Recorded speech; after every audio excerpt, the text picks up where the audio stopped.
Bonjour, je vais commencer par faire, une fois n'est pas coutume, un petit aparté pour t'expliquer ce qui se passe. Alors là, tu me vois dans ce cadre, dans ce décor, chemise bleue, etc. Voilà, ce qui se passe, c'est que tout youtubeur a connu ça, on s'enregistre et puis on croit avoir appuyé sur la touche record, donc d'enregistrement de notre caméra, mais en fait on n'a pas appuyé, je ne sais pas ce qui se passe. Bref, on a cafouillé et on parle dans le vide, on parle comme là je parle, sauf que la caméra n'enregistre pas. Et au moment du dérochage, eh bien ce qui se passe, c'est qu'on voit que la scène est manquante. Alors ça m'arrive de temps en temps. Voilà, parce que comme tu peux remarquer, je fais un plan séquence de fixe et puis après deux autres séquences de biais, puis j'alterne comme ça dans mes vidéos. Et ça m'arrive, et quand ça m'arrive, c'est au milieu de la vidéo à peu près. Voilà, je me rends compte que j'ai pas enregistré ou j'ai pu aussi oublier d'enregistrer une séquence. Et là, je vois si je peux m'en passer ou pas. Ça m'est arrivé d'ailleurs lors de l'un des derniers enregistrements que j'ai fait. Et je regarde si je peux m'en passer. Et dans 90% des situations, c'est le cas, je peux m'en passer. Donc voilà, mes propos ne sont pas capitaux. Alors quand ils sont capitaux pour quelque chose, là, je suis obligé de recommencer la prise. Et là, j'ai déroché la semaine dernière, sauf que c'était la séquence de départ du scénario. Donc au moment de dérocher, tu vois, j'ai mes scénarios qui sont écrits ici. La première phrase, la première séquence, eh bien, elle manquait. Donc, et puis j'ai fait ça plusieurs jours après, donc l'éclairage n'était pas le même, voilà, le t-shirt noir à bande jaune que j'avais utilisé, eh ben, il était parti à la machine, mes cheveux entre-temps poussent, alors même si c'est léger, ils poussent, bref, c'est pas du tout en raccord, et ça m'embêtait en fait de tout refaire juste pour un plan séquence. Ce que j'ai fait, voilà, je fais ce plan séquence là, donc qui va pas du tout être raccord, mais qui t'explique aussi la vie de youtubeur. Donc je vais commencer par lire ce que j'ai écrit sur le scénario, là, une fois n'est pas coutume. Et après, en fait, tu vas retrouver la vidéo normale que j'avais enregistrée, donc il y a une semaine de cela. Voilà.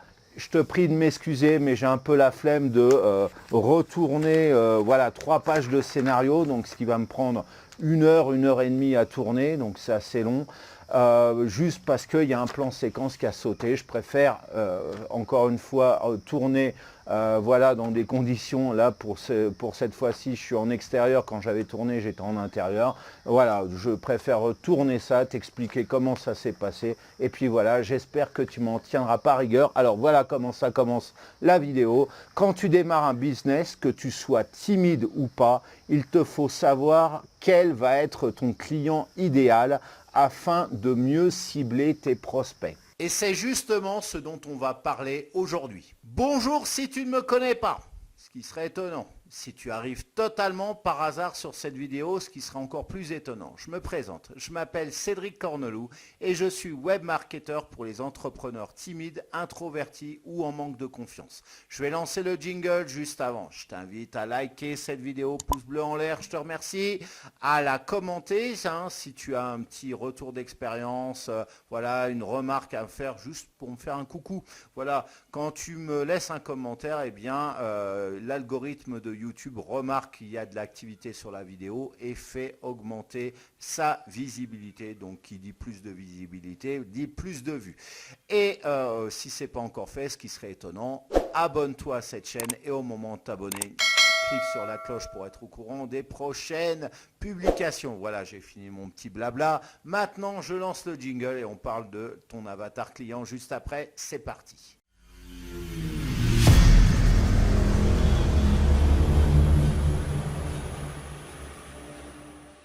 Alors l'avatar client, qu'est-ce que c'est? Ça n'a rien à voir de toute façon avec le fameux film de James Cameron, ça on s'en fout. Non mais oh! L'avatar désigne ton client idéal en fait. Donc quand tu le connais, quand tu as identifié quel est ton avatar, tu sais exactement à qui tu t'adresses et donc tu peux donner les bons arguments et en face les personnes se reconnaissent pas du tout, hein, puisque tu t'adresses à une catégorie de la population et d'autres vont totalement se reconnaître. Parce que si tu es du genre, quand on te demande quel est ton client idéal, à répondre, c'est tout le monde. Celui qui veut s'adresser à tout le monde, eh bien, va s'adresser à personne. Retiens bien cette leçon, jeune padawan. C'est donc maintenant qu'on va voir ensemble comment dresser le portrait de cet avatar. Alors, bien évidemment, par rapport à toutes ces questions que je vais poser dans cette vidéo, parce que je vais t'en poser énormément, donc tu vas devoir régulièrement mettre cette vidéo sur pause et noter sur un calepin à la fois la question bien évidemment et puis la réponse, donc sur un calepin, un bout de papier avec un crayon ou bien ton bloc-notes sur ton PC aussi, ça fonctionne, ou alors ton notepad sur ton téléphone portable ou même sur ton mur, hein, si tu as tu vois, moi j'ai des murs blancs, je peux écrire dessus si la folie m'en prenait. Bon, chose que je ne vais pas faire, mais dans tous les cas, tu peux noter ça n'importe où pour peu que tu retrouves ces notes.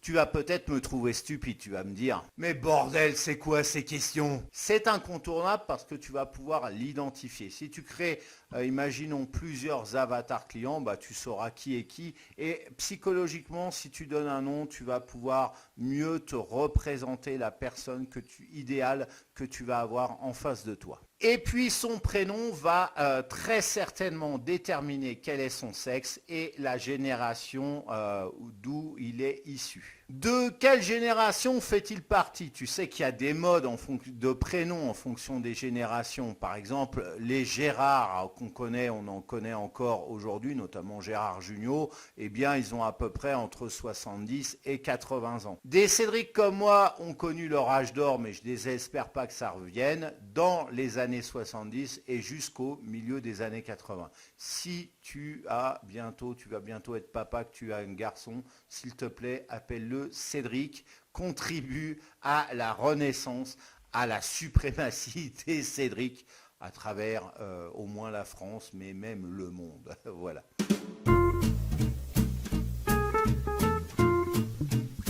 En toute logique, son âge va déterminer ses goûts. En général, tu ne vas pas dire qu'un homme à 55 ans va être fan de skateboard. Et à contrario, quelqu'un qui a 22 ans va être fan de philatélie et des chiffres et des lettres.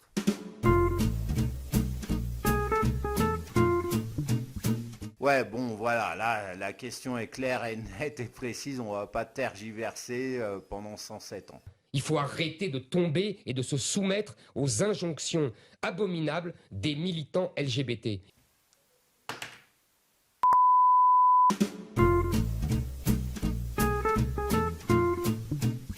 Alors derrière cette question très vaste, tu risques de ne pas pouvoir répondre. Donc tu vas commencer par te demander quelle est sa préoccupation majeure. Ça veut dire quoi, préoccupation majeure? C'est qu'est-ce qui lui passe par la tête du matin jusqu'au soir. Que pense-t-il et qu'il n'ose pas dire publiquement? Quelles sont les émotions qui sont réveillées par rapport à ce problème?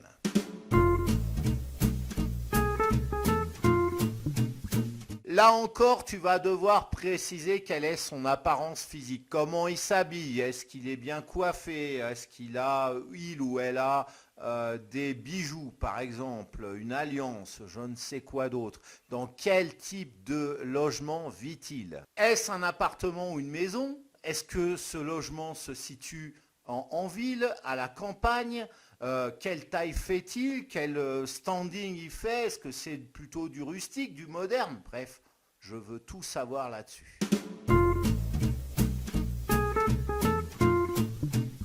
Inutile de te détailler ce point, cette question se suffit à elle-même.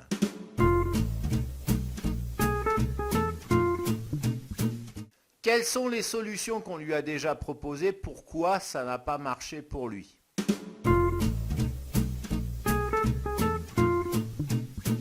Quelle solution a-t-il essayé d'entreprendre pour pouvoir résoudre son problème? Alors c'est peut-être, ça n'est peut-être pas relatif à la question précédente. Est-ce qu'on lui a proposé des solutions? Alors peut-être qu'il les a adoptées, peut-être qu'il ne les a pas adoptées. Dans le cas où il ne les a pas adoptées, il en a utilisé d'autres. Eh bien là, il faut que tu détailles lesquelles. Comment parle-t-il de son problème? Est-ce qu'il y a une différence notoire entre la manière dont il en parle de son problème et la façon dont il agit pour essayer de le résoudre?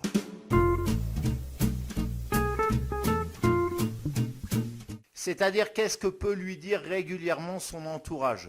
Et parallèlement à ça, quels médias suit-il? Est-ce qu'il lit des journaux? Est-ce qu'il regarde la télévision? Quelle chaîne?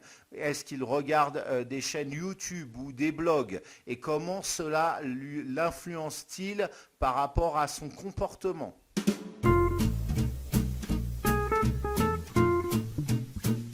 Alors, premièrement, est-ce que c'est un problème réel ou bien un problème issu de sa propre imagination? Tu sais, des fois, on se crée des problèmes tout seul. Voilà, on s'imagine tout un tas de trucs, mais ces problèmes n'ont aucune existence dans la réalité. Qu'est-ce qui le bloque dans sa réussite? Quelle frustration, au singulier comme au pluriel, ce problème engendre-t-il? Quels sentiments négatifs cela entraîne? Quelles sont ses peurs? Qu'est-ce qu'il n'ose pas faire?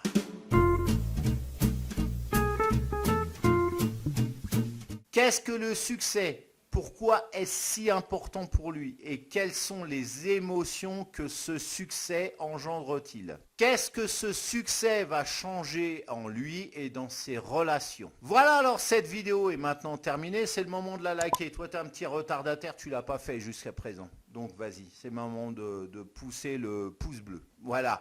À la commenter si tu as des questions, retours d'expérience ou simplement pour me faire un petit coucou, un petit encouragement. Je te remercie beaucoup. Tu connais la fenêtre de commentaires hein, juste en dessous de cette vidéo.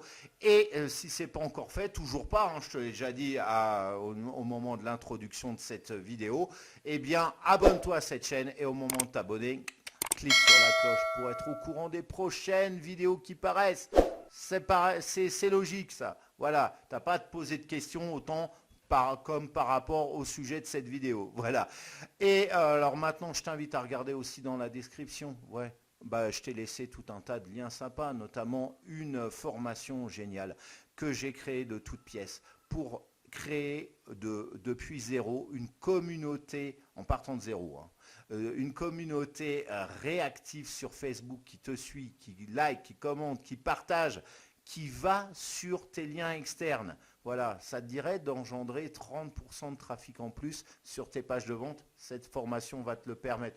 30% minimum. Je ne te parle pas de maximum, minimum. Voilà, tu cliques sur le lien, tu auras tous les détails. En attendant, je te souhaite de passer une excellente journée ou fin de journée. Et puis, je te fais des bisous. Bisous, bisous, gentil bisounours, un petit bisou, y a rien de plus fou. Alors, dans cette vidéo, on va parler de Malte. Malte, c'est une plateforme d'appel d'offres sur le web pour les freelances 100% francophone.